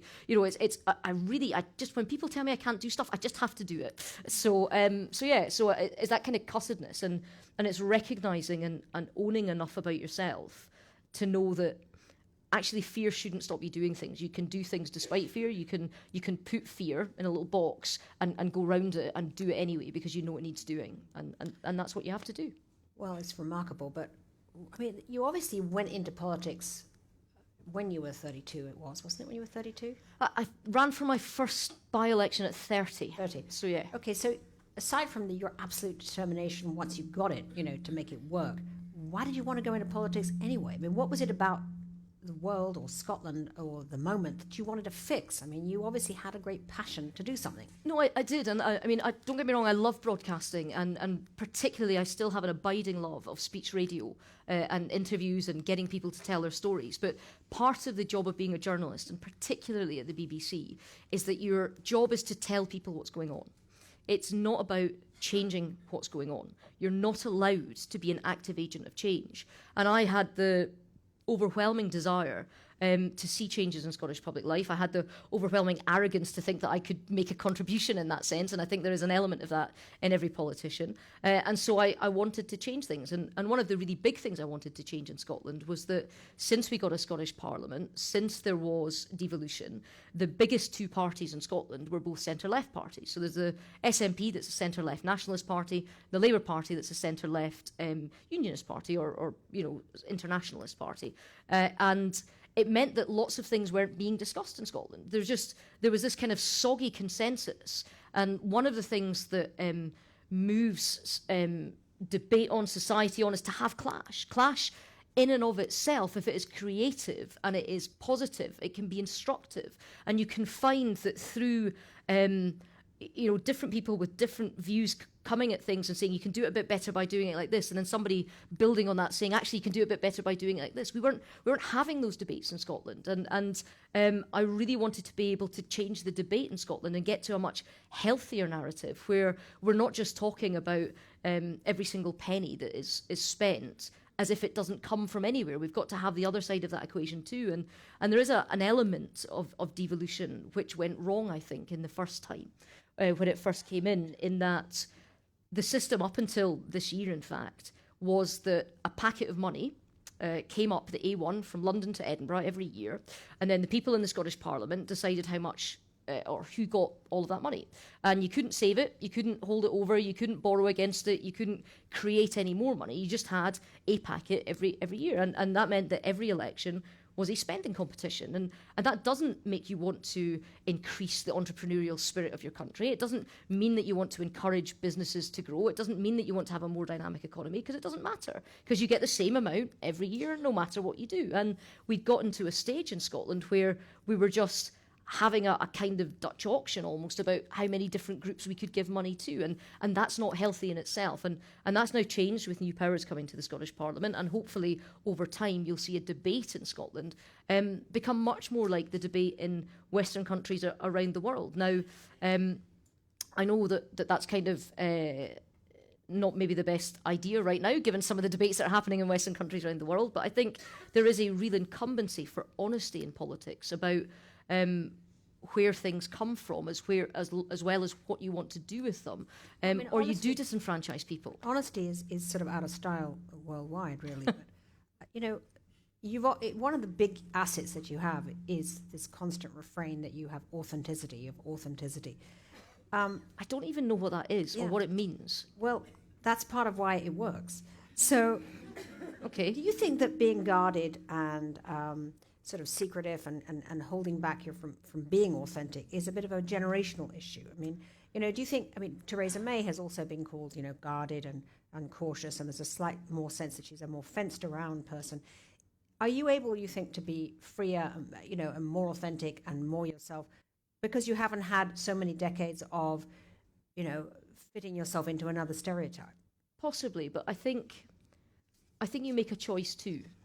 And I think, for me, having spent a number of years sort of fighting against being gay and then being openly gay and then running, for election, and having that phone call, when I was first announced, weirdly it didn't occur to me, possibly because I was working at the BBC, that it would be such a big deal when I ran my first by-election. It literally, every single paper had lesbian kickboxer Ruth Davidson. Now I haven't kickboxed in ages. When I ran for leadership of the Conservative Party, there was 4 of us that were up for the leadership, and each and every one of them had their job title in front of their name. So it was deputy leader, blah, blah, blah, transport spokesman, blah, blah, blah, committee chairwoman, blah, blah, blah, lesbian kickboxer Ruth Davidson. And there was a sense of that, and so I did the probably stupidest, most juvenile defensive thing possible, in that I cut my hair shorter than I have ever cut it before, because I went, right, if you want me to be leader and I want to do this and I think there's a job that I can do for you, you sure as hell better know what you're getting. So and as you can see, short hair, flat shoes, they know what they got. Well, I hadn't kickboxed in a while. That was the big, I put my back out in the TA. I broke it in 3 places because I have a cavalier attitude to personal safety on every level. So I haven't kickboxed in years, but it still sometimes makes it into the paper.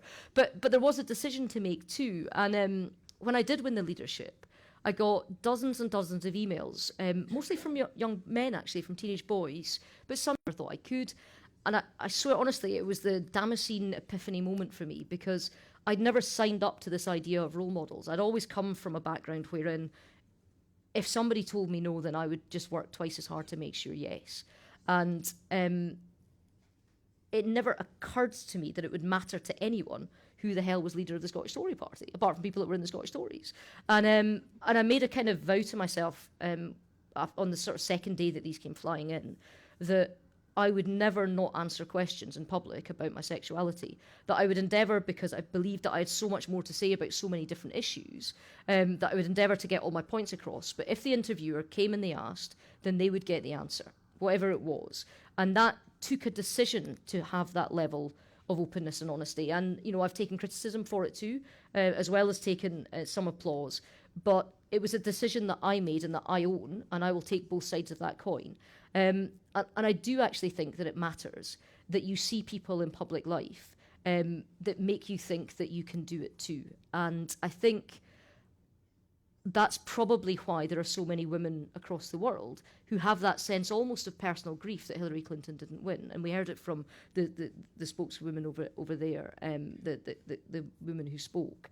And I think that shouldn't blind us to exactly what you were saying in your Guardian column at the weekend, and what Jane was saying earlier tonight about how many women did just break a glass ceiling in America. You have a double amputee that's just been elected to the Senate, a former soldier. You've got a Somali-born American woman getting elected in a state which doesn't have a huge ethnic profile. You've got the first openly lesbian woman being elected governor of a state. These are amazing breakthroughs, one after the other. And I think that we are at a moment, and I think that we will look back to this moment and see that this is a point where women across the world woke up to the fact that it's not just going to get progressively better just because we want it to, and we've seen some advances in the past. This will be the moment that women of my generation and younger wake up and go, right, I'm going to go out and take this for myself, and I'm going to do it on my terms. And that's what I think we've just seen. Well, that's a wonderful thought. I mean, Scottish politics, and it does interest me, has manufactured some pretty incredible women recently, though, I have to say, in leadership positions. I mean, you know, you've got yourself, and you've got Nicola Sturgeon, and you've got Mara Black, and, you know, these are really strong individual women. What is it about Scotland? Is there anything different in the system in Scotland that somehow allows or encourages and nurtures great women leaders? Well, I think we all have great role models. I think there are a lot of strong women in families across Scotland, you know, and I think there is certainly within, you know, my own family. I look up to my mother and my sister. You know, God love her, was the smart one of the family. She's a cardiac consultant with 4 kids. Like, this is a woman who does it all, you know. We were the first to in our family to kind of go to university. My mum left school at 15, my dad at 16, because they had to go out and earn, because they were the generation that did. They're both from working class backgrounds. So, you know, there's a big strain of strong women within families that can inspire you. And there's also, certainly at the point that I was growing up in Scotland, there was a real sense that that Presbyterian work ethic as well, of working hard, trying your best. I remember getting a bollocking one time in second year at high school because my school report came back, and in my science I got a 2. I got a 1 for my grade, which is the highest you could get, the equivalent of an A, but I got a 2 for effort. And my mum went through me because she would much rather it had been the other way around, that I'd worked harder even if I'd got less, because it proved that I'd done the very best that I could. So I think there's partly that, and partly within the Scottish Parliament, when it was set up, there was a decision made that we would have more family-friendly hours. There was a decision made so that we don't sit until 2 a.m. for votes. You know, our votes are at, you know, 5 or 6 in the evening. And that makes a difference. It makes an allowance. But I can see the clock running down, well, so I know we've not got time. But one thing I will come back to from one of your previous speakers, from Jane, is about women that count themselves out first. And we still have that in Scottish politics. I have so many good, you know, constituency chairwomen or secretaries that won't put their name on a ballot paper and stand. And I think a lot of it comes back down to that really famous psychological experiment, which says that if there's a job advert with 10 things that you've got to have, if a woman's got 7, she won't apply. But if a man's got 5, he'll bang in an application. And I think what we all have to do is make sure that we do the mentorship, that we do the confidence building, that we do the arm around the shoulder that we need to encourage the person for those last 3 points that they think they don't have, to show them that they have it, and that we can move forward together. we can't wrap this up, obviously, without just talking a little bit about the elephant in the room, which is Brexit. So here you are, this really authentic, really outspoken woman who, leader, who voted for Remain. How are you selling something you don't believe in?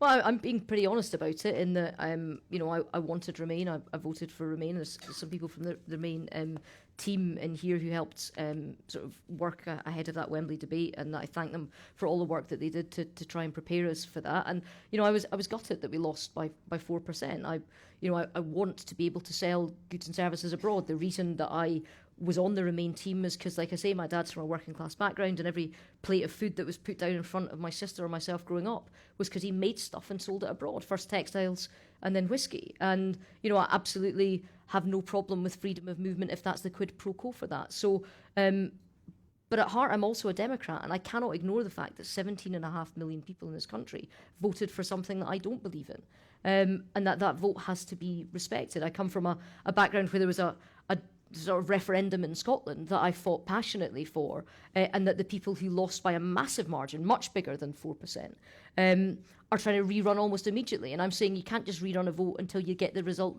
that you like, So there is conflict in me, absolute conflict.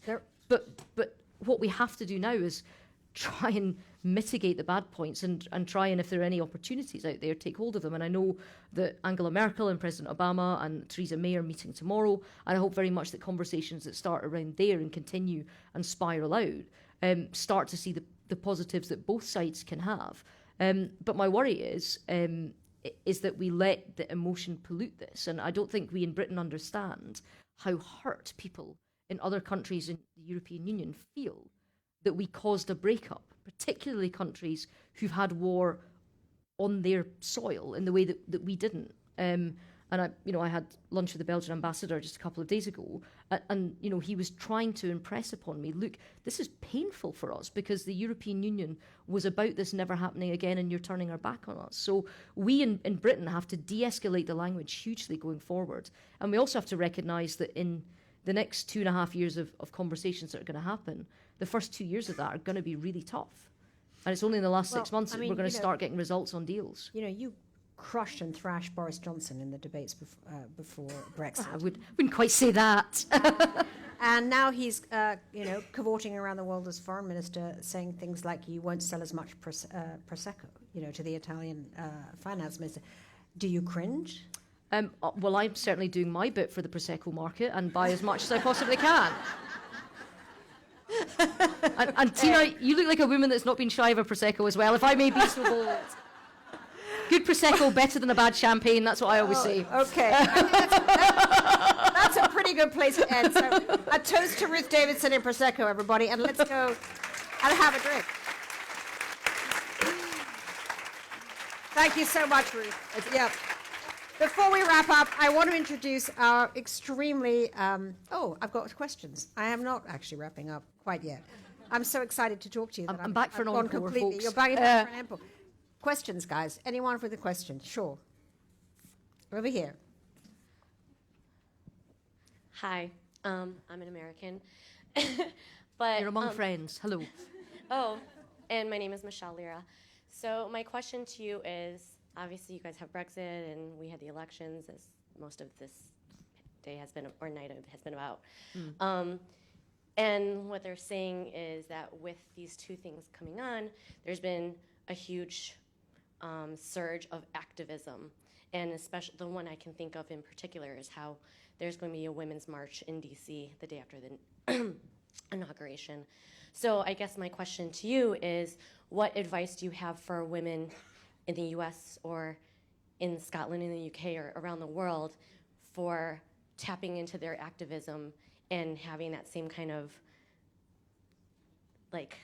passion you have? Yeah, I mean, I think two things on that. The first, at the kind of the level that you're talking about of individuals within countries. I mean, I think, I was serious when I said that there are a lot of women around the world who feel a personal grief of what's just happened in the United States. And just as there are stages of grief, I think there will be a change in the way in which people react to this. So at the moment, it feels as if something has been done to you, if you're one of these people that feel that. And I think as we move forward, we will see an element of making a decision and claiming what you want to do as a reaction to what's been done to you. And okay, so you've got the march in DC, which is one of them, but I also think that this is the time for women to get organised and start to recognise that even if you feel like you've just been kicked in the guts, you don't stay down. You never stay down. You know, this is a time where, for all of the hate and the fear that you see in the world, and it's not just Brexit, and it's not just Trump, and it's not just Five Star in Italy, and it's not just Marine Le Pen in France, and it's not just Syriza or Podemos or any of these other places. This is the time, and this has to happen nationally, globally, from leaders as well as people who are individuals. This is the time that those of us who believe in Western liberal values, in democracy and transparency, have to stand up and be counted. We have to speak that truth as loudly as we can. We also have to demonstrate how that is a truth which lifts all boats. That is the reason why people want to come to countries like America and Britain. That is the reason why people pack up all their belongings and get into rickety boats and travel at peril of their life in order to do so. And it's also the reason why we've seen more people being lifted out of absolute poverty around the world in the last 10 years than at any time in the past 6,000 years. You know, these are values that are worth fighting for and worth defending. And if we've forgotten that, then we need to remember it quickly. And that's a lesson that needs to come out of the march as well. It's not just about women being elected, although I would urge anybody, and I would say to anyone who feels like politics isn't working for them right now, claim it.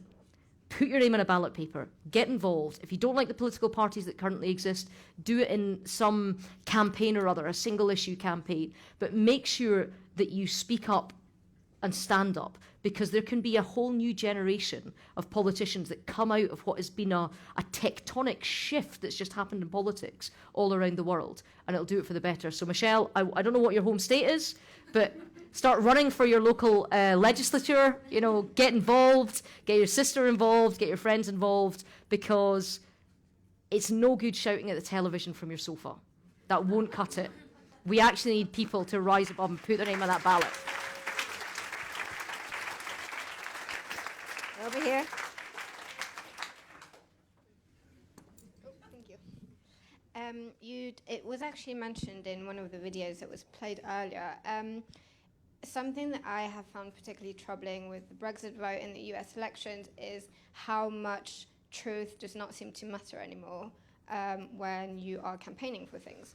And there were articles this week saying that post-truth has become one of the most popular words.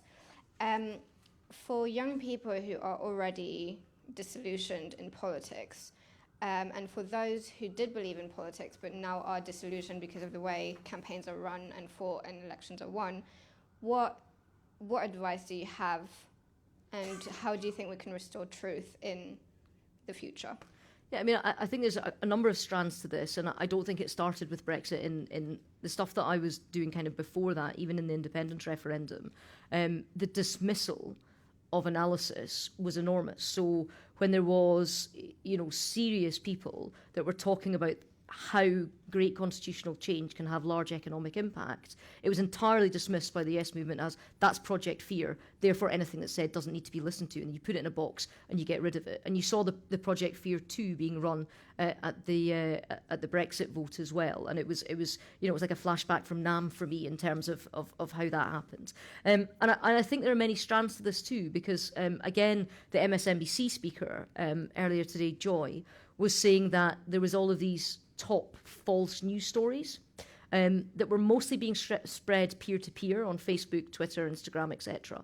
And I think that we are in a danger now, which we haven't been in before, of more people getting their news in that way than they do from traditional outlets, which have, whether you agree with them or not, they have standards of editorial control, they have people who have been professionally trained, they have a nod at fact-checking, etc., etc. And there's recourse for a politician to challenge a story that's wrong in a newspaper or in some other way of doing it. And I think, one, we need to have serious conversations with the platforms that are hosting the fake news stories. But two, we also have to have a conversation about people is, what do you want out of your online experience? Do you simply want it to be an echo chamber? I get so angry at people that call this generation Snowflake because they, you know, no chair anyone that disagrees with them. And I don't think it's true. But I think there has to be a conscious choice and effort to not shy away from challenge. And I think that, again... Your point about clash again. Yeah, clash, exactly. Clash can work. And I look across the pond to the States, and I actually see it becoming more and more binary, and I see people less and less willing to listen to each other. And I think there's been a lot of work that's been done on bipartisan blue ribbon commissions and all the rest of it, when people from each each party have got together to find a way forward on issues that are very troubling, to try and take the politics out of it. And I will see less and less of that happening, because there are fewer people that are able to meet in the middle because they're getting elected at the extremes. And you look at senators like Olympia Snowe, for example, and you just don't see that happening now. And I'm not saying I've got all the answers, but I am saying that there has to be a bit of challenge, and you've got to challenge yourself to not just listen to people that you already agree with, not just follow people that you already agree with on Twitter. We have a question here from Elena on Facebook, Facebook Live. She said, as a millennial in politics, how can I make men in my generation understand when I'm talking about the sexism I face daily without sounding too dramatic? Well, first of all, I think, use the tools at your disposal. Use a bit of humour. There is nothing that makes a man shut up faster than if you rip the piss out of him and people laugh at him. Genuinely, it's actually much better than just saying, I feel very put upon by that. Now, you may feel very put upon like that, but you have other weapons in your armoury. And I think there is also... Do you think feminism has got too whiny? No, I don't. But I do think that when explaining things, there are ways in which you can draw some of the... We've all been around long enough to know the attacks we're going to get when we complain or highlight the fact we're being treated differently because we're women. And we know the tropes that are brought out against us and against us. So if we know what's coming, let's subvert that. Let's be a little bit smarter about it. Let's use a bit of kind of ballsy or salty language. Let's make sure that we undercut their maleness. There's ways of doing that. Let's also take some of the emotion out of it and just speak your truth quietly and clearly. Or let's just flip on our heads whatever it is that we're finding that is oppressing us. Let's flip that onto, so if you're a man, how would you feel if X, Y, Z? Let's not just say, I think this is terribly unfair and then stop talking. Let's find better ways of challenge, because, I fully believe that we are smarter, brighter, better, more articulate, going to rule the world. We're almost there, and we've got 1 inch more to go. So let's not stop now, ladies. Okay, one last question here. From Hala on Facebook. How do we elevate the type of leadership we need to see and give less airtime to those who don't? Yeah, I think we've got to have leaders that are worthy of us. And I think if the clickbait is to the lowest common denominator, then we will get the lowest common denominator, and the networks will run the lowest common denominator because it's the one that fires ratings. I think we have to make better demands of the people who are standing and putting their names on the ballot paper. I think that we as a nation, your nation, my nation, we have to make decisions about what it is to be in elected office, what it is at the very nature of a representative democracy to be permitted and to be elected to take decisions on behalf of tens of thousands of other people. That's not just a privilege, that's a responsibility. It's a responsibility that requires character, it requires strength, it requires thoughtfulness, it requires so many talents that we don't put at the top of the bill when we're talking about who it was that we want to be elected. And I think that one of the things which is good in many ways about what's changing in politics is some of the party political manifestations. The idea that I'll vote Labour because my father voted Labour and my father's father voted Labour is actually falling away. And people are choosing to see past the badge and looking to the words. And I think that more of that we have, the better we'll do. Thank you so much, Ruth Davidson. You are a true leader yourself. You're fabulous. Thank you.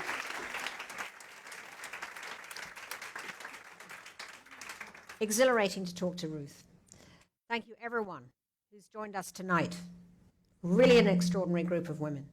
Jane Harman, Joy-Ann Reid, Zainab Salbi, who, by the way, has a new show that's the Zainab Salbi Project, which you can watch on the Women in the World website. It's just started a new series. And my amazing friends Bushra Awad and Robi Damelin, and of course, the fantastic Ruth. Thank you, Ed and Edelman, for hosting this tonight, and thanks very much to our partners, Toyota and MasterCard for their contributions to tonight's forum. Before we adjourn, I would just like you to introduce the Senior Vice President of Communications from MasterCard, Rose Beaumont.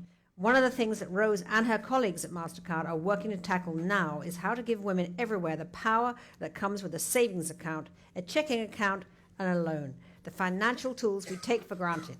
In fact, MasterCard calls access to these things a basic human right. Please welcome the host of tonight's reception, Rose Beaumont, who would just like to say a few words. Tina, thank you so much, and good evening, everyone. It's quite a daunting task to follow a raft of such incredibly talented and powerful women. I have the great job of representing MasterCard's commitment to women in the world, a commitment that we follow Tina with wherever she goes, and I'm sure it will continue long into the future. That commitment isn't just about putting our logo on a branded evening or buying you all a drink, which I promise will follow these few words. It really is about saying being a brand in the world we operate in is a responsibility. Being a woman working for that brand is also a responsibility to ensure the partnerships we strike, the business we do, the products and technology that we build empowers, engages, and educates women everywhere.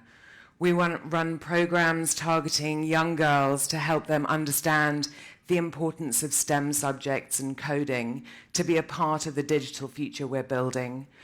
We work with NGOs and governments to ensure that in developing countries, technology is used to include women, who in turn include the next generation. We're incredibly proud of the work we do. We hope that you will read a little more about it, that you will join us on our journey, and start the conversation this evening over a glass of wine powered by MasterCard. Thank you. Thank you.